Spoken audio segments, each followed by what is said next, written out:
ଆଜି ଆସନ୍ତୁ ଆମ୍ଭେ ଭଲ ଗଛ ଭଲ ଫଳ ଫଳେ ଏହି ଉପଦେଶ ଶୀର୍ଷକର ସହିତ ପରମେଶ୍ୱରଙ୍କ ବାକ୍ୟର ଏକ ସଙ୍ଗରେ ଅଧ୍ୟୟନ କରିବା। ଆସନ୍ତୁ ଆମ୍ଭେ ଏହାର ନିଶ୍ଚିତ କରିବା ପାଇଁ ବାଇବଲର ଶିକ୍ଷାଗୁଡ଼ିକର ଅଧ୍ୟୟନ କରିବା କି କିପରି କେଉଁଠି ଏବଂ କେଉଁ ପ୍ରକାରର ମାନସିକତାର ସହିତ ସୁସମାଚାରର କାର୍ଯ୍ୟ ସାରା ଜଗତରେ ପୂରା ହୋଇଯିବ। ଆପଣ ସମସ୍ତେ ଭଲ ଫଳ ଉତ୍ପନ୍ନ କରିବାକୁ ଚାହାନ୍ତି, ହଁ ନା? ଭଲ ଫଳ ପାଇବା ପାଇଁ କ'ଣ ଆମ୍ଭମାନଙ୍କ ମାତାଙ୍କ ସମର୍ଥନ ସମ୍ପୂର୍ଣ୍ଣ ରୂପେ ଆବଶ୍ୟକତା ନୁହେଁ? ମାତା ଆମ୍ଭେ ସମସ୍ତଙ୍କୁ କହିଲେ, ତୁମ୍ଭେ ମୋର ଏକମାତ୍ର ଚିନ୍ତା। ମାତା ଆଉ କ'ଣ କହିଲେ? ସେ କହିଲେ, ତୁମ୍ଭେ ମୋର ସବୁ କିଛି। ମାତାଙ୍କ ଏକମାତ୍ର ଚିନ୍ତା ଆମ୍ଭେମାନେ ଅଟୁ। ମାତା ଏହା ମଧ୍ୟ କହିଲେ କି ତାହାଙ୍କ ଜୀବନର ଅର୍ଥ ଆମ୍ଭଠାରେ ମିଳିଥାଏ। ଏଥିପାଇଁ ଆସନ୍ତୁ ଆମ୍ଭେ ସିଓନର ସମସ୍ତ ପରିବାରର ସଦସ୍ୟ ଭଲ ଗଛ ହେବା, ଯାହା ଭଲ ଏବଂ ସୁନ୍ଦର ଫଳ ଉତ୍ପନ୍ନ କରିଥାଏ।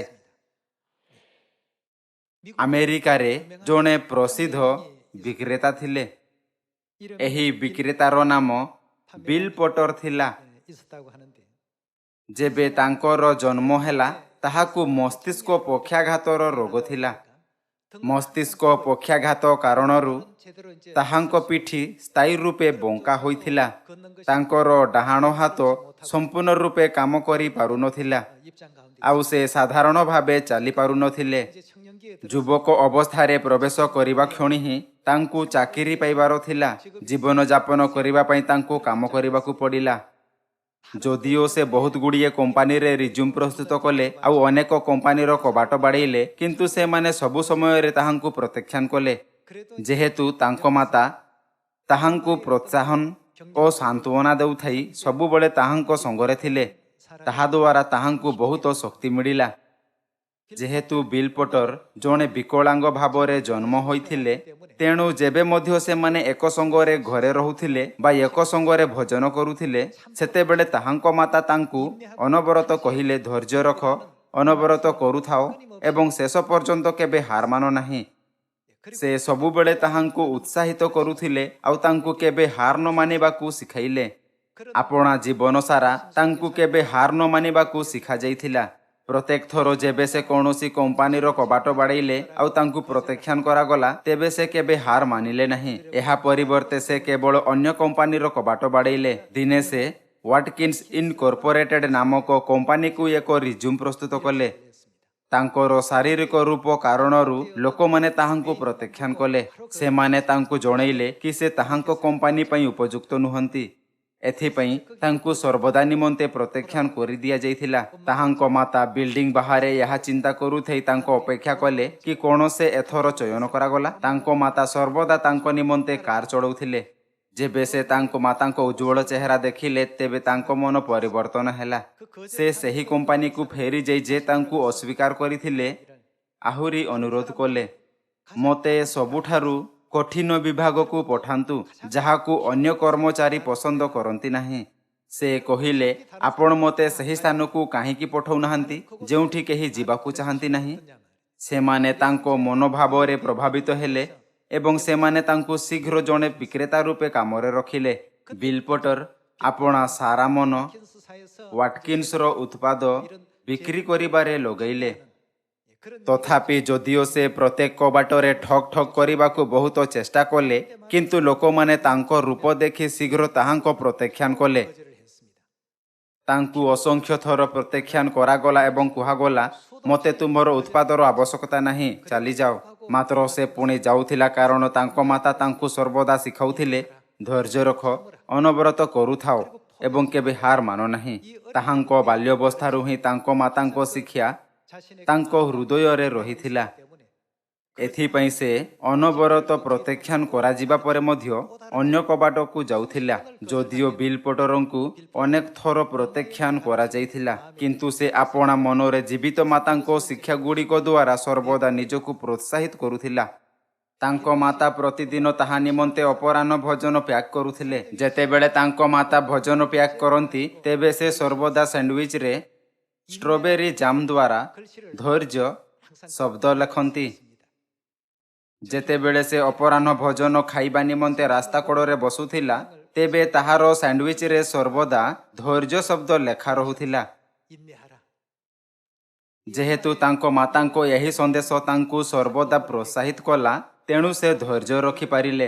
ଯଦିଓ ଅନେକ ଲୋକଙ୍କ ଦ୍ୱାରା ତାହାଙ୍କ ପ୍ରତ୍ୟାଖ୍ୟାନ କରାଯାଉଥିଲା, ତଥାପି ମଧ୍ୟ ସେ ସେହି ଘରର ଅନ୍ୱେଷଣରେ ରହୁଥିଲେ ଯିଏ ଉତ୍ପାଦ କିଣିପାରିବ। ସେ ବହୁତ ଲମ୍ବା ସମୟ ପର୍ଯ୍ୟନ୍ତ ଉତ୍ପାଦ ବିକ୍ରି କରିବାକୁ ଚେଷ୍ଟା କରୁଥିଲେ। କାମ ଛୁଟି ହେବା ପରେ ପ୍ରତିଦିନ ତାଙ୍କ ମାତା ତାଙ୍କୁ ନେବାକୁ ଆସୁଥିଲେ। ଦିନେ ସେ ତାଙ୍କ ମାତାଙ୍କ ଅପେକ୍ଷା କରୁଥିଲେ, କିନ୍ତୁ ସେ ଆସିଲେ ନାହିଁ। ପରିଣାମ ସ୍ୱରୂପ ତାଙ୍କ ପାଖରେ ଘର ଯିବା ପାଇଁ ଟ୍ୟାକ୍ସି ନେବା ବ୍ୟତୀତ କୌଣସି ଉପାୟ ନଥିଲା। ଯେତେବେଳେ ସେ ଘରକୁ ଫେରିଲା, ତେବେ ତାଙ୍କ ମାତାଙ୍କ କାର୍ ସେଠାରେ ନଥିଲା ଏବଂ ଘର ଭିତରେ ସବୁ ଲାଇଟ୍ ଗୁଡ଼ିକ ବନ୍ଦ ଥିଲା। କିଛି ଅଜବ ଜାଣି ସେ ଲାଇଟ୍ ଚାଲୁ କଲେ ଏବଂ ଆପଣା ମାତାଙ୍କୁ ଡାକୁଥାଇ ଘରେ ଖୋଜିବାକୁ ଲାଗିଲେ, କିନ୍ତୁ ସେ କେଉଁଠି ମଧ୍ୟ ନଥିଲେ। ଅଳ୍ପ ସମୟ ପରେ ଗୋଟିଏ ପୋଲିସ କାର୍ ସାଇରନ୍ ବଜାଉଥାଇ ଘର ସମ୍ମୁଖକୁ ଆସିଲା। ପୁଣି 2 ପୋଲିସ ଅଧିକାରୀ ତାଙ୍କ ମାତାଙ୍କୁ କାର୍ ଭିତରୁ ବାହାରିବାକୁ ସାହାଯ୍ୟ କଲେ। ଅଧିକାରୀମାନେ ତାଙ୍କୁ ଜଣାଇଲେ ଯେ ତାଙ୍କ ମାତା ଘରକୁ ରାସ୍ତା ଖୋଜି ପାରିଲେ ନାହିଁ। ସେ ଆପଣା ପୁଅର ଫୋନ୍ ନମ୍ବର ମଧ୍ୟ ଭୁଲି ଯାଇଥିଲେ। ସେ ଡିମେନ୍ସିଆରେ ପୀଡ଼ିତ ଥିଲେ, ଯାହା ମନୋଭ୍ରଂଶ ରୋଗ ଅଟେ। ଏହା ଶୁଣି ବିଲ୍ ପୋଟର ବହୁତ ହଇରାଣ ହୋଇଗଲେ। ସେହି ସମୟଠାରୁ ସେ ପରିପକ୍ୱ ହେବା, ସ୍ୱତନ୍ତ୍ର ହେବା ଆଉ ଏହା ପର୍ଯ୍ୟନ୍ତ କି ଆପଣା ଅସୁସ୍ଥ ମାତାଙ୍କ ଦେଖାଶୁଣା କରିବାର ଦୃଢ଼ ସଂକଳ୍ପ କଲେ। ସେହି ସମୟ ପର୍ଯ୍ୟନ୍ତ ଯେବେ ମଧ୍ୟ ସେ କାମ କରିବାକୁ ଯାଉଥିଲେ, ତାଙ୍କ ମାତା ସର୍ବଦା ତାଙ୍କୁ ଟାଇ ପିନ୍ଧାଉଥିଲେ ଏବଂ ଆଙ୍ଗୁଳି ଦେଖାଉଥାଇ ତାହାଙ୍କ ପ୍ରଶଂସା କରୁଥାଇ କହୁଥିଲେ, ତୁମ୍ଭେ ଦୁନିଆର ଶ୍ରେଷ୍ଠ, ଏବଂ ତାଙ୍କୁ ଏକ ମୃଦୁ ହସ ଦେଉଥିଲେ। ଯେବେ ସେ ଛୋଟ ଥିଲେ, ସେ ସର୍ବଦା ତାଙ୍କୁ କହୁଥିଲେ, ଧୈର୍ଯ୍ୟ ରଖ, ଅନବରତ କରୁଥାଅ ଏବଂ କେବେ ହାର ମାନ ନାହିଁ। କିନ୍ତୁ ସେ ଏବେ ଆଉ ଅଧିକ ତାଙ୍କଠାରୁ ତାହା ଶୁଣିପାରୁନଥିଲେ, ଆଉ ଏଥିପାଇଁ ସେ ସେହି ଦିନଠାରୁ ସ୍ୱୟଂର ମନ ପ୍ରସ୍ତୁତ କଲେ। ଯଦିଓ ସେ ଆପଣା ଡାହାଣ ହାତର ଉପଯୋଗ ଠିକରେ କରିପାରୁନଥିଲେ ଏବଂ ଅନ୍ୟମାନଙ୍କ ପରି ଚାଲିପାରୁନଥିଲେ, କାରଣ ତାଙ୍କ ପିଠି ମୋଡ଼ି ହୋଇଥିଲା, କିନ୍ତୁ ସେ ଆଉ ଅଧିକ ପରିଶ୍ରମ କରୁଥାଇ ଉତ୍ପାଦକୁ ବିକ୍ରି କରିବାକୁ ବାହାରିଗଲେ। ତାହାଙ୍କ ସଚ୍ଚୋଟତାକୁ ଦେଖି ଲୋକମାନେ ଆପଣା ମନ ଖୋଲିବା ଆରମ୍ଭ କଲେ। ଦିନେ ସେ ଗୋଟିଏ ଘରକୁ ଗଲେ ଏବଂ ସେଠିକାର ବାସିନ୍ଦାକୁ ପଚାରିଲେ, ଏହି ଉତ୍ପାଦ ଭଲ ଅଟେ, କ'ଣ ଆପଣ ଏହା କିଣିବାକୁ ଚାହିଁବେ? ପୁଣି ସେ ଗୋଟିଏ ଉତ୍ତର ଶୁଣିଲେ, ଯାହାକୁ ସେ ପ୍ରଥମେ କେବେ ଶୁଣିନଥିଲେ। ବାସିନ୍ଦା ଜଣକ କହିଲେ, ତାହା ଭିତରକୁ ନେଇ ଆସ। ତାଙ୍କୁ ଆପଣା ଜୀବନରେ ପ୍ରଥମ ଥର ଗୋଟିଏ ଅର୍ଡର ମିଳିଲା। ଗ୍ରାହକ ଏକ ବଡ଼ ବ୍ଲିଚ୍ ମଧ୍ୟ କହୁଥାଇ ଆହୁରି ମଧ୍ୟ ଜିନିଷ ଦେବାକୁ କହିଲେ। ଯେବେ ସେ ଏହା ଶୁଣିଲେ, ତେବେ ସେ ଆପଣା ଶୁଣିଥିବା କଥାରେ ବିଶ୍ୱାସ କରିପାରିଲେ ନାହିଁ। ତାଙ୍କୁ ଲାଗିଲା କି ସେ ସ୍ୱପ୍ନ ଦେଖୁଛନ୍ତି। ଆପଣା ମାତାଙ୍କ ପ୍ରେମ, ଯେ ସର୍ବଦା ସ୍ୟାଣ୍ଡୱିଚରେ ଷ୍ଟ୍ରବେରୀ ଜାମ୍ ଦ୍ୱାରା ଶବ୍ଦ ଧୈର୍ଯ୍ୟ ଲେଖିଥିଲେ, ଆଜି ଦିନ ପର୍ଯ୍ୟନ୍ତ ବିଲ୍ ପୋଟରଙ୍କୁ ନେଇ ଆସିଲା, ଯାହାର ସେ ଆଶା କରିଥିଲେ। ଯେମିତି ଯେମିତି ତାଙ୍କ ସଚ୍ଚୋଟତା ମୁହଁକୁ ମୁହଁ ଜଣାପଡ଼ିଲା, ଅଧିକରୁ ଅଧିକ ଲୋକମାନେ ତାଙ୍କୁ ଅର୍ଡର ଦେଲେ ଏବଂ ବର୍ଷକୁ ବର୍ଷ ବିକ୍ରୟରେ ବୃଦ୍ଧି ଲାଭ ହେଲା। ଉତ୍ତର ଆମେରିକାରେ ତାଙ୍କ କମ୍ପାନୀରେ କେହି ମଧ୍ୟ ତାଙ୍କ ବିକ୍ରୟର ରେକର୍ଡ ଭାଙ୍ଗି ପାରିଲେ ନାହିଁ।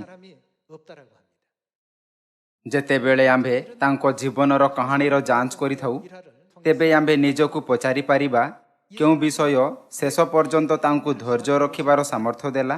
ପରେ ସେ ୱାଟକିନ୍ସ ଇନକର୍ପୋରେଟେଡରେ ସେଲ୍ସମ୍ୟାନ୍ ଅଫ୍ ଦି ଇୟର ପୁରସ୍କାର ମଧ୍ୟ ପାଇଥିଲେ। ପୁରସ୍କୃତ କରାଯିବା ପରେ ତାଙ୍କୁ ଏକ ପ୍ରଶ୍ନ ପଚରାଯାଇଥିଲା, ଏପରି ସ୍ଥିତିରେ ଲୋକମାନେ ହାର ମାନି ନେଇଥାନ୍ତେ, ଆପଣ କାହିଁକି ହାର ମାନିଲେ ନାହିଁ?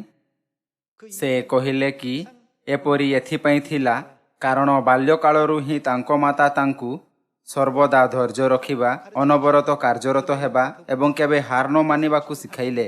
ଆଉ ଏହା କି ତାଙ୍କ ମାତା ସର୍ବଦା କାମକୁ ଯିବା ପାଇଁ ଜ୍ୟାକେଟ୍ ପିନ୍ଧାଇଲେ, ତାଙ୍କୁ ପ୍ରୋତ୍ସାହିତ କଲେ ଓ କହିଲେ, ତୁମ୍ଭେ ସବୁଠାରୁ ଶ୍ରେଷ୍ଠ। ସେ ଦୁନିଆରେ ସର୍ବୋତ୍ତମ ହେବାରେ ଆପଣା ମାତାଙ୍କ ପ୍ରଶଂସା ଅନୁସାରେ ଜୀବନଯାପନ କରିବା ପାଇଁ ସଂକଳ୍ପୀ ଥିଲେ। ଯଦିଓ ତାଙ୍କ ଆଖପାଖର ଲୋକ ତାଙ୍କୁ ସେହି ପ୍ରକାରେ ଦେଖୁନଥିଲେ। ଯେହେତୁ ବିଲ୍ ପୋଟରଙ୍କ ମାତା ତାଙ୍କୁ ସର୍ବଦା ଧୈର୍ଯ୍ୟ ରଖିବା ଓ ଶେଷ ପର୍ଯ୍ୟନ୍ତ କେବେ ହାର ନ ମାନିବାକୁ ଶିକ୍ଷା ଦେଲେ, ତେଣୁ ସେ ନିଜେ ଭାବିଲେ, ଲୋକମାନଙ୍କ ଦ୍ୱାରା ମୋର ପ୍ରତ୍ୟାଖ୍ୟାନ କରାଯିବାରେ ମୁଁ କିପରି ଧୈର୍ଯ୍ୟ ରଖିପାରିବି? ମୁଁ ହାର ମାନିବା ବିନା ଏହି ଚାକିରିକୁ କିପରି ଶେଷ ପର୍ଯ୍ୟନ୍ତ ରଖିପାରିବି? ସେ ଶେଷ ପର୍ଯ୍ୟନ୍ତ ଏକ ଦୃଢ଼ ସଂକଳ୍ପ କାରଣରୁ ଧୈର୍ଯ୍ୟ ରଖିପାରିଥିଲେ। ଅସଂଖ୍ୟ ଥର ଲୋକମାନଙ୍କ ଦ୍ୱାରା ପ୍ରତ୍ୟାଖ୍ୟାନ କରାଯିବା ପରେ ସେ ଆପଣା ଅନୁଭବ ଅନୁସାରେ ଅସ୍ୱୀକାର ଶବ୍ଦକୁ ପରିଭାଷିତ କରିପାରିଲେ।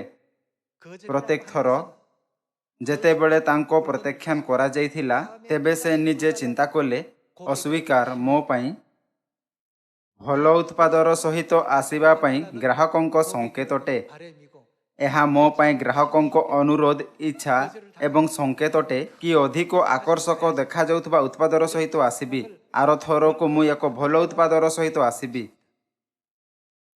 ସମସ୍ତ ଲୋକ ସୁସମାଚାରର ପ୍ରଚାର କରୁଥାଏ ଯେତେବେଳେ ଆମ୍ଭମାନଙ୍କ ପ୍ରତ୍ୟାଖ୍ୟାନ କରାଯାଏ, ସେତେବେଳେ ଯଦି ଆମ୍ଭେ ଭାବିଥାଉ ତୁମ୍ଭେ ମୋ ଠାରୁ ଭଲ ନୁହଁ, ମୋର ପ୍ରତ୍ୟାଖ୍ୟାନ କରିବାକୁ ତୁମ୍ଭର ସାହସ କିପରି ହେଲା, ତେବେ ଆମ୍ଭେ ସେହି ଘରକୁ ରକ୍ଷା କରିବାର ସୁଯୋଗ ହରାଇ ଦେଇଥାଉ। ଯେବେ ବିଲ୍ ପୋର୍ଟରଙ୍କ ପ୍ରତ୍ୟାଖ୍ୟାନ କରାଗଲା ତେବେ ସେ ଅସ୍ୱୀକାରକୁ କିଛି ଖରାପ ଭାବିଲେ ନାହିଁ। ସେ ଅନୁଭବ କଲେ କି ଅସ୍ୱୀକାର ଗ୍ରାହକ ପାଖକୁ ଏକ ଭଲ ଉତ୍ପାଦ ସହିତ ଆସିବାର ଏକ ସଂକେତ ଅଟେ। ଯେହେତୁ ତାଙ୍କୁ ଏହି ବିଷୟର ଅନୁଭବ ହେଲା, ତେବେ ଯେବେଠାରୁ ତାଙ୍କୁ ଅସ୍ୱୀକାର କରାଗଲା ସେ ନିରାଶ ହେଲେ ନାହିଁ। ସେ ଭାବିଲେ, ବୋଧେ ମୋତେ ଅସ୍ୱୀକାର କରାଗଲା କାରଣ ମୁଁ ଏହି ଉତ୍ପାଦର ଲାଭକୁ ସ୍ପଷ୍ଟ ରୂପେ ଦେଖାଇ ନାହିଁ। ମୁଁ ଆରଥର ଭଲ ସ୍ପଷ୍ଟୀକରଣର ସହିତ ଆସିବି। ସମସ୍ତ ଲୋକ ଆସନ୍ତୁ ଆମ୍ଭେ ମଧ୍ୟ ସୁସମାଚାରକୁ ବିଲ୍ ପୋର୍ଟରଙ୍କ ସମାନ ମାନସିକତାର ସହିତ କରିବା। ଯେବେ ମଧ୍ୟ ତାଙ୍କୁ ଉତ୍ତର ଆମେରିକାରେ ଭାଷଣ ଦେବା ପାଇଁ କୁହାଗଲା, ତେବେ ସେ ସର୍ବଦା ଆପଣା ଭାଷଣର ସମାପନ କରୁଥାଇ କହିଲେ, ଏଠାରେ ଆପଣ ସମସ୍ତେ ମୋ ଠାରୁ ଶ୍ରେଷ୍ଠ ଅଟନ୍ତି। ଆପଣଙ୍କ ପାଖରେ ଭଲରେ କାମ କରିବାକୁ ହାତ ଅଛି, ଆପଣଙ୍କ ପିଠି ସିଧା ଅଛି ଏବଂ ବଙ୍କା ହୋଇନାହିଁ। ଆପଣ ସ୍ୱାଭାବିକ ରୂପେ ଚାଲିପାରନ୍ତି। ମୁଁ ଯାହା କିଛି କରିପାରେ ମୁଁ ପ୍ରତିଜ୍ଞା କରୁଅଛି କି ଆପଣ ଏହାକୁ ଭଲରେ କରିପାରିବେ। ମୋ ପରି ଜଣେ ବ୍ୟକ୍ତି ଏହାକୁ କରିବାରେ ସକ୍ଷମ ଥିଲା, ତେବେ ଆପଣ ସମସ୍ତେ କୌଣସି ଶାରୀରିକ ଅକ୍ଷମତା ବିନା ଭଲ ସ୍ଥିତିରେ ଅଛନ୍ତି ଏପରି କାହିଁକି କରିପାରିବେ ନାହିଁ? ଆପଣ ସମସ୍ତେ ଏହା କରିପାରିବେ। ଯେହେତୁ ସେ ଏପରି ଉତ୍ସାହଜନକ ଭାଷଣ ଦେଇଥିଲେ, ଏଥିପାଇଁ ତାଙ୍କୁ ଅନେକ ସଂଗଠନ ପାଇଁ ଏକ ପ୍ରେରକ ବକ୍ତା ରୂପେ ଆମନ୍ତ୍ରିତ କରାଗଲା। ମୁଁ ଆପଣଙ୍କ ସହିତ ବିଲ୍ ପୋର୍ଟରଙ୍କ କାହାଣୀ ଏହି କାରଣରୁ ଭାଗ କରୁଅଛି କାରଣ ଏହା ସାମାନ୍ୟ ଜ୍ଞାନ ଅଟେ କି ଗୋଟିଏ ଭଲ ଗଛ ଭଲ ଫଳ ଫଳେ। ଆସନ୍ତୁ ଆମ୍ଭେ ସମସ୍ତଙ୍କୁ ସୁସମାଚାରର ପ୍ରଚାର କରିବା। ଆମ୍ଭମାନଙ୍କ ମିଶନକୁ ପୂରା କରିବା ପାଇଁ ମାତା ପ୍ରାର୍ଥନା କରନ୍ତି କି ସାରା ଦୁନିଆରେ ବହୁତ ଅଧିକ ମହାନ ସୁସମାଚାର ସେବକର ଉତ୍ପାଦନ ହେଉ। ଯେ ପର୍ଯ୍ୟନ୍ତ ଆମ୍ଭେ ନିଜେ ଭଲ ଗଛ ହୋଇନାହୁଁ, ଆମ୍ଭେ କେବେ ମଧ୍ୟ ଭଲ ଏବଂ ସୁନ୍ଦର ଫଳ ଉତ୍ପନ୍ନ କରିପାରିବା ନାହିଁ। ଯେବେ ଆମ୍ଭେ ଭଲ ଗଛ ହୋଇଥାଉ, ତେବେ ଆପଣଙ୍କୁ କ'ଣ ଲାଗେ କି ଆମ୍ଭମାନଙ୍କ ଦ୍ୱାରା କେଉଁ ପ୍ରକାରର ଫଳ ଉତ୍ପନ୍ନ ହେବ? ଭଲ ଏବଂ ସୁନ୍ଦର ଫଳର ଉତ୍ପାଦନ ହେବ, ହଁ ନା? ତେବେ ଆମ୍ଭକୁ ସମ୍ପୂର୍ଣ୍ଣ ରୂପେ ଭଲ ଗଛ ହେବା ଉଚିତ। ମୁଁ ଏପରି କାହିଁକି କରିପାରିବି ନାହିଁ ଯାହାକୁ ଅନ୍ୟମାନେ ଏକ ସମାନ କଠିନ ପରିସ୍ଥିତି ହେବା ସତ୍ତ୍ୱେ ମଧ୍ୟ କରିପାରନ୍ତି? ପ୍ରତ୍ୟେକ ଥର ଯେବେ ମୁଁ ଉତ୍ପାଦକୁ ବିକ୍ରି କରିବାକୁ ଚେଷ୍ଟା କରେ ତେବେ ଲୋକମାନେ ମୋତେ ଅସ୍ୱୀକାର କରିଦିଅନ୍ତି। ମୋତେ ସର୍ବଦା କାହିଁକି ଅସ୍ୱୀକାର କରାଯାଏ? ମୋତେ ଲାଗେ କି ମୁଁ ଏହା କରିପାରିବି ନାହିଁ। ଯଦି ବିଲ୍ ପୋର୍ଟର ଏହି ନକାରାତ୍ମକ ବିଚାରରୁ ନିରୁତ୍ସାହିତ ହୋଇ ହାର ମାନି ନେଇଥାନ୍ତା, ତେବେ ସେ ସେହି ବିଲ୍ ପୋର୍ଟର ହୋଇପାରିନଥାନ୍ତା ଯାହାକୁ ଏବେ ଆମ୍ଭେ ଜାଣୁ। ଯେତେ ଅଧିକ ତାଙ୍କୁ ଅସ୍ୱୀକାର କରାଗଲା ସେତିକି ହିଁ ତାଙ୍କୁ ସ୍ମରଣ ଆସିଲା, ଧୈର୍ଯ୍ୟବାନ ହୁଅ, ଅନବରତ କରୁଥାଉ ଏବଂ କେବେ ହାର ମାନ ନାହିଁ। ଯେହେତୁ ତାଙ୍କ ମାତା ଜାଣୁଥିଲେ କି ତାହାର ସ୍ଥିତି କାରଣରୁ ତାଙ୍କ ଜୀବନ କଠିନ ହେବ, ଏଥିପାଇଁ ସେ ବାଲ୍ୟକାଳରୁ ହିଁ ତାଙ୍କୁ ସକାରାତ୍ମକ ମାନସିକତା ରଖିବା ଶିଖାଇଲେ। ତାଙ୍କ ମାତା ଭଲ ଭାବରେ ଜାଣୁଥିଲେ କି ତାଙ୍କ ସମାଜ ତାଙ୍କୁ ଆରାମରେ ଜୀବନଯାପନ କରିବା ପାଇଁ ଏକ ଉଚିତ ସହାୟତା ପ୍ରଣାଳୀ ପ୍ରଦାନ କରିବ ନାହିଁ। ଏଥିପାଇଁ ସେ ଧୈର୍ଯ୍ୟ ରଖିବା ଓ କେବେ ହାର ନ ମାନିବାର ମାନସିକତା ତାହା ମଧ୍ୟରେ ରଖିଲେ। ଏହି କାରଣରୁ ସେ ତାଙ୍କୁ ଜୀବିତ ରଖିବା ପାଇଁ ସବୁଠାରୁ ଆବଶ୍ୟକ ଶିକ୍ଷା ଦେଲେ, ଯାହାକି ଧୈର୍ଯ୍ୟବାନ ହୁଅ, ଅନବରତ କରୁଥାଉ ଏବଂ କେବେ ହାର ମାନ ନାହିଁ। ଯେବେ ମୁଁ ତାଙ୍କ କଥା ଶୁଣିଲି ସେତେବେଳେ ମୁଁ ପ୍ରେରଣା ପାଇଲି। ଯେବେ ବିଲ୍ ପୋର୍ଟର କାମକୁ ଯାଏ ତେବେ ତାଙ୍କ ମାତା ଟାଇ ପିନ୍ଧାଏ ଏବଂ ତାଙ୍କ ସୁଟ୍ ଠିକ୍ କରୁଥିଲେ। ଯଦିଓ ତାଙ୍କ ବାହାରୀ ରୂପ ସବୁଠାରୁ ଭଲ ନଥିଲା, କିନ୍ତୁ ସେ ସର୍ବଦା ତାଙ୍କୁ ପ୍ରୋତ୍ସାହିତ କରୁଥାଇ କହିଲେ, ତୁମ୍ଭେ ସବୁଠାରୁ ଶ୍ରେଷ୍ଠ ଅଟ। ସେ ଅପରାହ୍ନ ଭୋଜନ କରୁଥିବା ସମୟରେ ହସୁଥିଲେ କାରଣ ତାଙ୍କ ମାତା ସର୍ବଦା ତାଙ୍କ ସ୍ୟାଣ୍ଡୱିଚରେ ଷ୍ଟ୍ରବେରୀ ଜାମ୍ ଦ୍ୱାରା ଧୈର୍ଯ୍ୟ ଲେଖୁଥିଲେ। ଯେହେତୁ ତାଙ୍କ ସ୍ୟାଣ୍ଡୱିଚରେ ତାହା ଲେଖାଗଲା, ଯେଉଁଥିରେ ତାଙ୍କ ମାତା ସର୍ବଦା ଜୋର ଦେଲେ, ତେବେ ସେ ଆପଣା ମାତାଙ୍କ ଗମ୍ଭୀର ପ୍ରେମକୁ ଅନୁଭବ କରୁଥାଇ ଅନବରତ ପ୍ରୋତ୍ସାହିତ ହେଲେ। ମୁଁ ଅନୁଭବ କରିପାରିଲି କି ତାଙ୍କ ମାତା ଧୈର୍ଯ୍ୟପୂର୍ବକ ତାଙ୍କୁ ଶିଖାଉଥାଇ ଆପଣା ପ୍ରେମ ଉତ୍କୀର୍ଣ୍ଣ କରିଥିଲେ। ଯାହାଦ୍ୱାରା ତାଙ୍କୁ ଅନୁଭବ ହେଲା କି ଲୋକମାନଙ୍କ ଅସ୍ୱୀକାର କିଛି ନକାରାତ୍ମକ ସଂକେତ ନାହିଁ, କିନ୍ତୁ ଆରଥର ଏକ ଭଲ ଉତ୍ପାଦର ସହିତ ସେମାନଙ୍କ ଗୃହକୁ ଆସିବାର ସଂକେତ ଅଟେ। ଯେହେତୁ ତାଙ୍କ ପାଖରେ କେବେ ହାର ନ ମାନିବାର ଦୃଢ଼ ମାନସିକତା ଓ ବିଶ୍ୱାସ ଥିଲା, ଏଥିପାଇଁ ସେ ଆପଣା ପ୍ରତିକୂଳ ଶାରୀରିକ ସ୍ଥିତିଗୁଡ଼ିକ ସତ୍ତ୍ୱେ ଉତ୍ତର ଆମେରିକାରେ ଟପ୍ ସେଲ୍ସମ୍ୟାନ୍ର ଆଖ୍ୟା ପାଇଲେ। ପରମେଶ୍ୱର ଆମ୍ଭମାନଙ୍କୁ ବାଇବଲ ଦ୍ୱାରା ଶିକ୍ଷା କରନ୍ତି କି ଆମ୍ଭେ ଏକ ଏପରି ଯୁଗରେ ଜୀବନଯାପନ କରୁଅଛୁ ଯେଉଁଥିରେ ସବୁଠାରୁ ଅଧିକ ଧୈର୍ଯ୍ୟର ଆବଶ୍ୟକତା ଅଛି। ଆସନ୍ତୁ ଆମ୍ଭେ ଯାକୁବ ଅଧ୍ୟାୟ 5କୁ ପଢ଼ିବା। ପଦ 11ରେ ଲେଖା ଅଛି, ଦେଖ, ଯେଉଁମାନେ ସହିଷ୍ଣୁ ହୋଇ ରହିଥିଲେ ଆମ୍ଭେମାନେ ସେମାନଙ୍କୁ ଧନ୍ୟ ବୋଲି କହିଥାଉ। ଯେଉଁମାନେ ସହିଷ୍ଣୁ ହୋଇ ରହନ୍ତି ସେମାନେ ଧନ୍ୟ। ଆମ୍ଭକୁ ସ୍ୱର୍ଗ ରାଜ୍ୟର ଧୈର୍ଯ୍ୟର ସହିତ ଅପେକ୍ଷା କରିବା ଆବଶ୍ୟକ। ଯେ ପର୍ଯ୍ୟନ୍ତ ଆମ୍ଭେ ସ୍ୱର୍ଗ ରାଜ୍ୟରେ ପ୍ରବେଶ କରିବାରେ ସକ୍ଷମ ହୋଇନାହୁଁ, ସେ ପର୍ଯ୍ୟନ୍ତ ଆମ୍ଭ ଆଖପାଖର ବାତାବରଣ ସର୍ବଦା ପରିବର୍ତ୍ତନ ହେଉଥିବ। ଶୟତାନ ଆମ୍ଭର ବିଶ୍ୱାସର ମୂଳଦୁଆକୁ ଘୁଞ୍ଚାଇବା ପାଇଁ ଲକ୍ଷାଧିକ ପଦ୍ଧତିର ବ୍ୟବହାର କରି ଆମ୍ଭକୁ ବାଧା ସୃଷ୍ଟି କରିଥାଏ, ଯାହାଫଳରେ ଆମ୍ଭେ ଆତ୍ମିକ ରୂପେ ଦୁର୍ବଳ ହୋଇଯାଉ। ଏଠାରେ ଏହା ଲେଖା ଅଛି, ଦେଖ, ଯେଉଁମାନେ ସହିଷ୍ଣୁ ହୋଇ ରହିଥିଲେ ଆମ୍ଭେମାନେ ସେମାନଙ୍କୁ ଧନ୍ୟ ବୋଲି କହିଥାଉ। ତୁମେମାନେ ଆୟୁବଙ୍କ ସହିଷ୍ଣୁତା ବିଷୟରେ ଶୁଣିଅଛ, ପୁଣି ପ୍ରଭୁଙ୍କ ଶେଷ କାର୍ଯ୍ୟ ଦେଖି ଜାଣିଅଛ ଯେ ସେ ଦୟାରେ ପରିପୂର୍ଣ୍ଣ ଓ କୃପାବାନ ଅଟନ୍ତି। ଆୟୁବ ଯନ୍ତ୍ରଣାଦାୟକ ପରିସ୍ଥିତି ଦେଇ ଗତି କଲା, ଯାହାକୁ ସହ୍ୟ କରିବା କଷ୍ଟକର ଥିଲା। ଶୟତାନ ତାଙ୍କ ସମ୍ପତ୍ତି ଛଡ଼ାଇ ନେଲା, ତାଙ୍କ ପରିବାରକୁ ନଷ୍ଟ କରିଦେଲା ଏବଂ ତାଙ୍କୁ ଅନେକ ପ୍ରକାରର ରୋଗ ଦ୍ୱାରା ପୀଡ଼ିତ କଲା। ଯଦିଓ ଶୟତାନ ଅନେକ ଦୁଃଖଦ ଘଟଣା ଘଟାଇଲା, କିନ୍ତୁ ଆୟୁବ ସର୍ବଦା ପରମେଶ୍ୱରଙ୍କୁ ଧନ୍ୟବାଦ ଏବଂ ମହିମା ଦେଲେ। ଯାକୁବ ଅଧ୍ୟାୟ 5ରେ ତାଙ୍କ ସହିଷ୍ଣୁତା ବିଷୟରେ ଉଲ୍ଲେଖ ରହିଛି। ଯେଉଁମାନେ ସହିଷ୍ଣୁ ହୋଇ ରହନ୍ତି ସେମାନେ ଧନ୍ୟ। ଯେବେ ମୁଁ ଏହା ଦେଖିଥାଏ, ମୁଁ ପ୍ରାୟ ଭାବିଥାଏ ଆମ୍ଭେ ବହୁତ ଅଧିକ ସୁନ୍ଦର ଏବଂ ଅନୁଗ୍ରହପୂର୍ଣ୍ଣ କାର୍ଯ୍ୟ ପ୍ରାପ୍ତ କରିପାରିବା, କାରଣ ପରମେଶ୍ୱର ଆମ୍ଭମାନଙ୍କୁ ଭଲ ସ୍ଥିତି ଏବଂ ସକ୍ଷମ ଶରୀର ଦେଇଛନ୍ତି। କ'ଣ ଆପଣଙ୍କୁ ଏପରି ଲାଗେ ନାହିଁ? ଆସନ୍ତୁ ଆମ୍ଭେ ପ୍ରକାଶିତ ବାକ୍ୟ ଅଧ୍ୟାୟ 3 ପଦ 10 ପଢ଼ିବା। ତୁମ୍ଭେ ଆମ୍ଭର ଧୈର୍ଯ୍ୟର ବାକ୍ୟ ରକ୍ଷା କରିଅଛ। ଏହେତୁ ପୃଥିବୀ ନିବାସୀମାନଙ୍କୁ ପରୀକ୍ଷା କରିବା ନିମନ୍ତେ ସମସ୍ତ ଜଗତ ଉପରକୁ ଯେଉଁ ପରୀକ୍ଷା କାଳ ଆସିବ, ସେଥିରୁ ଆମ୍ଭେ ମଧ୍ୟ ତୁମ୍ଭକୁ ରକ୍ଷା କରିବୁ। ଆମ୍ଭେ ଶୀଘ୍ର ଆସୁଅଛୁଁ ତ ତୁମ୍ଭର ମୁକୁଟକୁ ଯେପରି କେହି ହରଣ କରି ନ ନିଏ, ଏଥି ନିମନ୍ତେ ତୁମ୍ଭର ଯାହା ଅଛି ତାହା ଦୃଢ଼ ରୂପେ ଧରି ରଖ। ପରମେଶ୍ୱର କହିଲେ, ଯେପରି କେହି ହରଣ କରି ନ ନିଏ, ଏଥି ନିମନ୍ତେ ତୁମ୍ଭର ଯାହା ଅଛି ତାହା ଦୃଢ଼ ରୂପେ ଧରି ରଖ।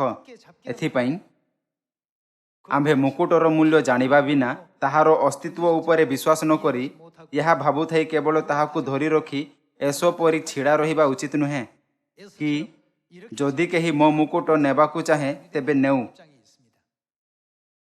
କ'ଣ ସ୍ୱର୍ଗର ରାଜ୍ୟ ପାଖେଇ ଆସୁନାହିଁ? କ'ଣ ଏହି କାରଣରୁ ପରମେଶ୍ୱର ଆମ୍ଭକୁ ବାଇବଲ ଦ୍ୱାରା ଶିକ୍ଷା କରନ୍ତି ନାହିଁ କି ଜୀବନ ଦେବା ପର୍ଯ୍ୟନ୍ତ ବିଶ୍ୱାସୀ ରୁହ, ତେବେ ଆମ୍ଭେ ତୁମ୍ଭକୁ ଜୀବନର ମୁକୁଟ ଦେବା? ସମସ୍ତ ଲୋକ ଆମ୍ଭକୁ ଆପଣା ହୃଦୟରେ ପୁଣି ଥରେ ଉତ୍କୀର୍ଣ୍ଣ କରିବାର ଆବଶ୍ୟକତା ଅଛି କି ଆମ୍ଭେ ଯେଉଁ ପଥରେ ଚାଲୁଅଛୁ ତାହା କେତେ ମୂଲ୍ୟବାନ ଅଟେ ଏବଂ ଏହି ପଥରେ ଚାଲୁଥାଇ ଆମ୍ଭକୁ କେତେ ଚେଷ୍ଟା କରିବା ଉଚିତ। ଆସନ୍ତୁ ଆମ୍ଭେ ସମସ୍ତେ ସୁସମାଚାରର କାର୍ଯ୍ୟରେ ଭାଗ ନେବା, ଯାହାକୁ ପରମେଶ୍ୱର ପରିଚାଳନା କରୁଛନ୍ତି।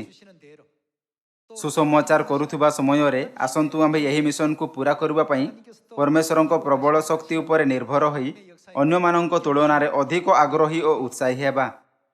ଆସନ୍ତୁ ଆମ୍ଭେ ମାଥ୍ୟୁ ଅଧ୍ୟାୟ 7କୁ ଯିବା ଏବଂ ଏହା ଉପରେ ଏକ ସଙ୍ଗରେ ବିଚାର କରିବା। ଆମ୍ଭେ ମଧ୍ୟ ଭଲ ଗଛ ହୋଇପାରିବା। ଆମ୍ଭେ ଅନେକ ଭଲ ଫଳକୁ ମଧ୍ୟ ଉତ୍ପନ୍ନ କରିପାରିବା। ଏହି କାରଣରୁ ଆମ୍ଭେ ଭଲ ଫଳ ଉତ୍ପନ୍ନ କରୁନାହିଁ, କାରଣ ଆମ୍ଭଠାରେ ଧୈର୍ଯ୍ୟ ନାହିଁ। ନାହିଁ ଆମ୍ଭେ ଆପଣା ମସ୍ତକରେ ପରମେଶ୍ୱରଙ୍କ ଶିକ୍ଷାଗୁଡ଼ିକୁ ବାନ୍ଧିଥାଉ, ନାହିଁ ଆମ୍ଭେ ତାହାକୁ ଆପଣା ହସ୍ତରେ ଚିହ୍ନ ରୂପେ ବାନ୍ଧିଥାଉ, କିନ୍ତୁ ଆମ୍ଭେ ସ୍ୱୟଂକୁ ପରମେଶ୍ୱରଙ୍କ ବାକ୍ୟ ଅନୁସାରେ ବଞ୍ଚିବାର ଚେଷ୍ଟା କରିବା, ଯେମିତି ବାଇବଲ ଆମମାନଙ୍କୁ ଶିକ୍ଷା କରେ। ତେବେ ପରମେଶ୍ୱର ନିଶ୍ଚିତ ରୂପେ ଆମ୍ଭକୁ ସୁସମାଚାରରେ ଅଧିକ ସଫଳ ହେବାର ଅନୁମତି ଦେବେ। ଆସନ୍ତୁ ଆମ୍ଭେ ମାଥ୍ୟୁ ଅଧ୍ୟାୟ 7 ଦେଖିବା। ଆସନ୍ତୁ ଆମ୍ଭେ ଅଧ୍ୟାୟ 7 ପଦ 16 ପଢ଼ିବା। ସେମାନଙ୍କ ଫଳ ଦ୍ୱାରା ତୁମେମାନେ ସେମାନଙ୍କୁ ଚିହ୍ନିବ। ଲୋକମାନେ କି କଣ୍ଟା ଗଛରୁ ଦ୍ରାକ୍ଷା ଫଳ କିମ୍ବା କାନକଳି ଗଛରୁ ଡିମିରି ଫଳ ତୋଳନ୍ତି? ସେହି ପ୍ରକାରେ ସବୁ ଭଲ ଗଛ ଭଲ ଫଳ ଫଳେ, କିନ୍ତୁ ମନ୍ଦ ଗଛ ମନ୍ଦ ଫଳ ଫଳେ। ଭଲ ଗଛ ମନ୍ଦ ଫଳ ଫଳି ନପାରେ, କିମ୍ବା ମନ୍ଦ ଗଛ ଭଲ ଫଳ ଫଳି ନପାରେ। ଯେକୌଣସି ଗଛ ଭଲ ଫଳ ନ ଫଳେ ତାହା ହଣାଯାଇ ନିଆଁରେ ପକାଯାଏ। ଅତଏବ ସେମାନଙ୍କ ଫଳ ଦ୍ୱାରା ତୁମେମାନେ ସେମାନଙ୍କୁ ଚିହ୍ନିବ। ଏଠାରେ ବାଇବଲ ଆମ୍ଭମାନଙ୍କୁ ଜାଣିବାକୁ ଦେଇଥାଏ କି ଗୋଟିଏ ଭଲ ଗଛ କେବେ ମନ୍ଦ ଫଳ ଆଣିପାରେ ନାହିଁ। ପୁଣି କ'ଣ ଆମ୍ଭକୁ ଭଲ ଗଛ ହେବା ପାଇଁ ପାଳନ କରିବା ଉଚିତ ନୁହେଁ? ବିଲ୍ ପୋଟର ଅନେକ ଶାରୀରିକ ଅକ୍ଷମତାର ସହିତ ଜନ୍ମ ହୋଇଥିଲେ ଏବଂ ଅନେକ ଚ୍ୟାଲେଞ୍ଜିଂ ପରିସ୍ଥିତିର ସମ୍ମୁଖୀନ କଲେ। ଯେହେତୁ ତାଙ୍କ ମାତାଙ୍କ ପ୍ରୋତ୍ସାହନ, ତାଙ୍କ ପ୍ରତି ସବୁବେଳେ ସମର୍ପଣ ଏବଂ ତାଙ୍କ ପ୍ରତି ଗମ୍ଭୀର ପ୍ରେମ ଓ ତାଙ୍କ ସମସ୍ତ ଶିକ୍ଷାଗୁଡ଼ିକର ଅଭ୍ୟାସରେ ଆଣିବାର ତାହାର ଚେଷ୍ଟା ତାଙ୍କୁ ଏକ ଭଲ ଗଛ କରିଦେଲା। ତାଙ୍କ ଜୀବନ କାହାଣୀ ସାରା ଦୁନିଆର ଅନେକ ଲୋକଙ୍କ ହୃଦୟକୁ ସ୍ପର୍ଶ କଲା ଏବଂ ଲୋକମାନେ ତାହାର ପ୍ରଶଂସା କରୁଥାଇ କହିଲେ, ଏହା ଏକ ସୁନ୍ଦର ଜୀବନ କାହାଣୀ ଅଟେ। ସେ ସବୁଠାରୁ ସର୍ବୋତ୍ତମ ଜୀବନ ବିତାଇଲେ। ସେ 24 ବର୍ଷରୁ ଅଧିକ ୱାଟକିନ୍ସ ଇନକର୍ପୋରେଟେଡରେ କାମ କଲେ। ତାଙ୍କ କାହାଣୀ ଆମ୍ଭକୁ ଆତ୍ମିକ ଦୁନିଆରେ ଆମ୍ଭମାନଙ୍କ ଜନ୍ମ ବିଷୟରେ ଭାବିବାକୁ ଦେଇଥାଏ। ଯଦିଓ ଆମ୍ଭକୁ ବଡ଼ ହେବା ସମୟରେ କିଛି ଦୁର୍ବଳତା ବା ଅସୁବିଧା ହୋଇଥାଏ, କିନ୍ତୁ ଏହା ଏକ ଭିନ୍ନ ଅଟେ, କାରଣ ଆମ୍ଭେ ସ୍ୱର୍ଗୀୟ ମାତାଙ୍କ ପାଖକୁ ଫେରି ଆସିଛୁ। ସେ ସର୍ବଦା ଆମ୍ଭମାନଙ୍କୁ ଏହା କହୁଥାଇ ପ୍ରୋତ୍ସାହିତ କରନ୍ତି, ତୁମ୍ଭେ ମୋର ଏକମାତ୍ର ଚିନ୍ତା ଏବଂ ମୋ ନିମନ୍ତେ ସବୁକିଛି। ଏଥିପାଇଁ ମାତାଙ୍କ ପ୍ରୋତ୍ସାହନର ସହିତ ଆସନ୍ତୁ ଆମ୍ଭେ ସମସ୍ତେ ଭଲ ଗଛ ରୂପେ ପୁଣି ଥରେ ଜନ୍ମ ହେବା ଏବଂ ଅନେକ ସୁନ୍ଦର ଫଳକୁ ଉତ୍ପନ୍ନ କରିବା। ମାତା କହିଲେ, ଯଦି ଆପଣ ନିଜକୁ ପରମେଶ୍ୱରଙ୍କ ବାକ୍ୟ ଅନୁସାରେ ବଞ୍ଚିବାକୁ ସମର୍ପିତ କରନ୍ତି, ତେବେ ଆପଣ ସବୁକିଛି ପୂରା କରିପାରିବେ। ଏଥିପାଇଁ ଆସନ୍ତୁ ଆମ୍ଭେ ସର୍ବଦା ପରମେଶ୍ୱରଙ୍କ ବାକ୍ୟ ପାଖରେ ରହିବା, ଯାହାଫଳରେ ପିତା ଓ ମାତା ଆମ୍ଭ ମଧ୍ୟରେ କାର୍ଯ୍ୟ କରିବେ। ଯଦି ଆମ୍ଭେ ପରମେଶ୍ୱରଙ୍କଠାରେ ଏକ ହେବା, ପରମେଶ୍ୱରଙ୍କ ଶିକ୍ଷାର ଅଭ୍ୟାସ କରିବା, ସତ୍ୟର ସାକ୍ଷ୍ୟ ଦେବା ଏବଂ ପରମେଶ୍ୱରଙ୍କ ବାକ୍ୟର ପ୍ରଚାର କରିବା, ତେବେ ଏସିଆ, ଆଫ୍ରିକା, ଓସେନିଆ, ୟୁରୋପ, ଉତ୍ତର ଆମେରିକା, ଦକ୍ଷିଣ ଆମେରିକା, ଉତ୍ତର ଚୀନ, ଦକ୍ଷିଣ ଚୀନ, ଉତ୍ତର ଭାରତ, ଦକ୍ଷିଣ ଭାରତ, ରୁଷ, ବ୍ରାଜିଲ ଏବଂ କୋରିଆ ସାରା ପରମେଶ୍ୱରଙ୍କ ସଭାମୟ କାର୍ଯ୍ୟ ପୂରା ହେବ। ସାରା ଦୁନିଆରେ କେହି ମଧ୍ୟ ଏପରି ନଥିବ ଯେ କହିବ, ମୁଁ ଚର୍ଚ୍ଚ ଅଫ୍ ଗଡକୁ ଜାଣେ ନାହିଁ। ଶୀଘ୍ର ସେହି ଦିନ ନିଶ୍ଚିତ ଆସିବ, ହଁ ନା? ଆସନ୍ତୁ ଆମ୍ଭେ ଧୈର୍ଯ୍ୟ ରଖିବା, ଅନବରତ କରିବା ଏବଂ କେବେ ହାର ମାନିବା ନାହିଁ। ସ୍ୱର୍ଗୀୟ ମାତା ଆମ୍ଭମାନଙ୍କୁ ହାର ନ ମାନିବାକୁ ଶିଖାଇଛନ୍ତି। ଏଥିପାଇଁ ଯେବେ ମୋତେ ଜଣାପଡ଼ିଲା କି ବିଲ୍ ପୋଟରଙ୍କ ମାତା ତାଙ୍କୁ ଏହି କଥା କହିଥିଲେ, ତେବେ ମୁଁ ପ୍ରେରଣା ପାଇଲି, କାରଣ ଏହା ଆମ୍ଭମାନଙ୍କ ମାତା ଶିଖାଇଅଛନ୍ତି। ଆଜି ମୁଁ ଆପଣଙ୍କୁ ପିତା ଓ ମାତାଙ୍କ ପାଇଁ ଭଲ ଗଛ ରୂପେ ଭଲ ଫଳ ଉତ୍ପନ୍ନ କରିବା ପାଇଁ ଏହି ବର୍ଷକୁ ଆହୁରି ଅଧିକ ସାର୍ଥକ ହେବା ପାଇଁ କହିବାକୁ ଚାହିଁବି। ଆସନ୍ତୁ ଆମ୍ଭେ ଯୋହନ ଅଧ୍ୟାୟ 15ରେ ଆଉ ଏକ ଶିକ୍ଷା ଦେଖିବା। ଆସନ୍ତୁ ଆମ୍ଭେ ଅଧ୍ୟାୟ 15 ପଦ 1ରେ ପରମେଶ୍ୱରଙ୍କ ଶିକ୍ଷାକୁ ଦେଖିବା। ମୁଁ ପ୍ରକୃତ ଦ୍ରାକ୍ଷାଲତା, ପୁଣି ମୋହର ପିତା କୃଷକ। ମୋ ଠାରେ ଥିବା ଯେକୌଣସି ଶାଖା ଫଳ ନ ଫଳେ ତାହା ସେ କାଟି ପକାନ୍ତି, ଆଉ ଯେକୌଣସି ଶାଖା ଫଳ ଫଳେ ଅଧିକ ଫଳ ଫଳିବା ନିମନ୍ତେ ତାହା ପରିଷ୍କାର କରନ୍ତି। ମୁଁ ତୁମ୍ଭମାନଙ୍କୁ ଯେଉଁ ବାକ୍ୟ କହିଅଛି, ସେଥିଯୋଗୁଁ ତୁମ୍ଭେମାନେ ପରିଷ୍କୃତ ହୋଇସାରିଅଛ। ମୋ ଠାରେ ରୁହ, ସେଥିରେ ମୁଁ ତୁମ୍ଭମାନଙ୍କଠାରେ ରହିବି। ଶାଖା ଯେପରି ଦ୍ରାକ୍ଷାଲତାରେ ନ ରହିଲେ ନିଜରୁ ଫଳ ଫଳିପାରେ ନାହିଁ, ସେହିପରି ତୁମ୍ଭେମାନେ ମଧ୍ୟ ମୋ ଠାରେ ନ ରହିଲେ ଫଳ ଫଳି ପାର ନାହିଁ। ମୁଁ ଦ୍ରାକ୍ଷାଲତା, ତୁମ୍ଭେମାନେ ଶାଖା। ଯେ ମୋ ଠାରେ ରହେ ଓ ମୁଁ ଯାହାଠାରେ ରହେ, ସେ ପ୍ରଚୁର ଫଳ ଫଳେ, କାରଣ ମୋ ବିନା ତୁମ୍ଭେମାନେ କିଛି କରିପାର ନାହିଁ। ପରମେଶ୍ୱର କହିଲେ, ଯେ ମୋ ଠାରେ ରହେ ଓ ମୁଁ ଯାହାଠାରେ ରହେ, ସେ କ'ଣ କରିଥାଏ? ସେ ପ୍ରଚୁର ଫଳ ଫଳେ। ଯଦି ଆମ୍ଭେ ଲୋଭୀ ହେବା, ଏହି ପୃଥିବୀର ସହିତ ଲାଗି ରହିବା ଆଉ ଏହି ଦୁନିଆରେ ସାଂସାରିକ ବସ୍ତୁ ଉପରେ ଆପଣା ମନ ହରାଇଦେବା, ତେବେ ଆମ୍ଭମାନଙ୍କ ପାଖରେ ସ୍ୱର୍ଗୀୟ ବସ୍ତୁ ବିଷୟରେ ଭାବିବାର ସମୟ କେବେ ହେବ ନାହିଁ, ଯାହା ଏତେ ବହୁମୂଲ୍ୟ ଏବଂ ମୂଲ୍ୟବାନ ଅଟେ। ପରମେଶ୍ୱର କହିଲେ, ସର୍ବଦା ଆପଣା ମନ ସ୍ୱର୍ଗୀୟ ବସ୍ତୁ ଉପରେ କେନ୍ଦ୍ରିତ କର ଏବଂ ସ୍ୱର୍ଗ ରାଜ୍ୟର ଅଦ୍ଭୁତ ମହିମା ବିଷୟରେ ଚିନ୍ତା କର। ଆମ୍ଭକୁ ଏହା ଭାବିବା ଉଚିତ କି ଆମ୍ଭେ ପରମେଶ୍ୱରଙ୍କ ଆଦର କରୁଥାଇ ତାଙ୍କ ସହିତ ସର୍ବଦା ନିମନ୍ତେ ମହିମାର ଆନନ୍ଦ ନେବା। ପୁଣି ଥରେ ଆମ୍ଭକୁ ସ୍ମରଣ କରିବା ଉଚିତ କି ସ୍ୱର୍ଗର ଅଧିକାର ଏବଂ ଶକ୍ତିର ତୁଳନା ଏହି ପୃଥିବୀର ସହିତ କରାଯାଇପାରିବ ନାହିଁ। ଯଦି ଆମ୍ଭେ ପରମେଶ୍ୱରଙ୍କ ବାକ୍ୟକୁ ଆପଣା ଭିତରେ କାର୍ଯ୍ୟ କରିବାକୁ ଦେବା ଓ ତାହାର ଶିକ୍ଷାଗୁଡ଼ିକର ଅଭ୍ୟାସରେ ଆଣି ତାହା ଅନୁସାରେ ରହିବା, ତେବେ ସବୁ କିଛି ପୂରା ହେବ। आपणा मातांको यही शिक्षा धैर्य रख अनवरत करुथाओ एवं केबे हार मान नहीं कु अमलरे आनी जदिओ ताहांको शिक्षा गुड़िक छोट एवं सरल थिला बिल पटर उत्तर अमेरिकार वाटकिन्स इनकॉर्पोरेटेड निमंते जड़े सक्षम विक्रेता रूपे विवेचित हेबारे सक्षम होइथिले। एही प्रकार आम्भे मातांको शिक्षार पालन करी ब्रह्मांडरे आपणा नाम प्रवेश कराई परिबा। जदि आम्भे सचोटतारे परमेश्वरंको शिक्षा गुड़िक अमलरे आनिबा तेबे परमेश्वर आम्भमानंको आज्ञाकारिता को देखिबे एवं निश्चित रूपे विश्व मिशन को पूरा करिबा पई कबाट खोलीदेवे। मु समस्त सियोनर सदस्यों को अधिक मात्रा प्रचार करुथाई सुसमाचार प्रति आहुरी अधिक आग्रह एवं उत्साही हेबा पई कहिबाकू चाहिबी। ଯେଉଁ ପ୍ରକାର ଇସ୍ରାଏଲିୟଙ୍କୁ କିଡ଼ାନ ଦେଶରେ ନେଇଯିବା ସମୟରେ ମୋଶା ସୁଫ ସମୁଦ୍ରର ସମ୍ମୁଖୀନ କରିଥିଲେ ସେହିପରି ଆମ୍ଭ ସମ୍ମୁଖରେ ଏପରି ସମୟ ଆସିବ ଯେବେ ଆମ୍ଭେ ଆଶାହୀନ ଅନୁଭବ କରିବା ଧରିନୀୟ ସୁଫ ସମୁଦ୍ର ଆମ୍ଭମାନଙ୍କ ପଥ ଅବରୋଧ କରୁଅଛି ଆଉ ଆମ୍ଭେ ଆଗକୁ ବଢ଼ିପାରିବା ନାହିଁ। ଏହା କେବଳ ପୁରୋହିତ କର୍ମଚାରୀ ଏବଂ ପ୍ରଚାରକ ଯେମିତି ସେବକଙ୍କ ଉପରେ ଲାଗୁ ହୁଏ ନାହିଁ କିନ୍ତୁ ସେହି ସଦସ୍ୟଙ୍କ ପାଇଁ ମଧ୍ୟ ଯେଉଁମାନେ ପରମେଶ୍ୱରଙ୍କ ଇଚ୍ଛା ଅନୁସାରେ ଆପଣା ବିଶ୍ୱାସର ଜୀବନଯାପନ କରୁଛନ୍ତି। जेबे इस्राएलियो मानंकु लागिला कि सुफ समुद्र को अतिक्रम करिबा असंभव अटे तेबे परमेश्वर सेमानंकु एहाकु अतिक्रम करिबार उपाय प्रदान कले। जेबे आम्भे परमेश्वरंको वाक्य को अभ्यास रे आनी थाउ तेबे आम्भको विश्वास करिबा आवश्यक कि परमेश्वरंको पाखरे सुफ समुद्र को अतिक्रम करिबार पथ प्रदान करिबार शक्ति अछि। धैर्य रखिबा अनवरत करुथिबा एवं केबे हार मानिब नाहीर आपणा मातांको शिक्षा कारणरू बिल पटर आपणा शारीरिक विकलांग सत्वे समस्तंक कबाटरे यह कहूथाई बाड़ेबारे सक्षम थिले। मु वाटकिन्स इनकॉर्पोरेटेड रु आसीछि। मोर नाम बिल पटर अटे। आम्भ पाखरे नूतन उत्पाद अछि। कोन आपण याहाकु नेबाकु चाहिबे? जदिओ तांकर अनवरत प्रत्याख्यान करा जाइथिला किंतु से यह भाबुथाई अस्वीकृतिर आपणा परिभाषा प्रस्तुत कले। अस्वीकार अर्थ आरथर एक उत्तम उत्पादर सहित आसीबार अछि। जेबे आम्भे प्रचार करि थाउ आउ लोक माने यह कहूथाई आम्भको अस्वीकार करंती मु सुनिबाकु चाहे नाही मु अन्य धर्मरु अटे तेबे आसंतु आम्भे आपणा विचार को परिवर्तन करी भाबिबा। बोधे से मानंकु एथर मोर छवि बा जेउ प्रकार मु सत्य देखैली पसंद आसिला नाही। से माने मते कहउछंती कि आरथर भल प्रस्तुतिर सहित मोर फेरी आसीबारे से माने सुनिबे। जदिओ से माने आम्भको अस्वीकार करंती किंतु आसंतु आम्भे यहाकु अस्वीकृति भावे नेबा नाही किंतु यहाकु पुणी थरे प्रतिभाषित करिबा एवं यहा उत्तम प्रस्तुतिर सहित फेरी आसीबार संकेत अटे। समस्त सियोन परिवारर सदस्य शेष पर्यंत हार मानिबा बिना एही सुसमाचार जाहाकु पिता ओ माता आम्भको समर्पण करिसंती समीरण एवं पृथ्वीर प्रांत पर्यंत आग्रह और उत्साह रे प्रचार करिबा। एहा द्वारा मु आजिर उपदेश को समाप्त करिबाकु चाहिबी। आपनक बहुत बहुत धन्यवाद।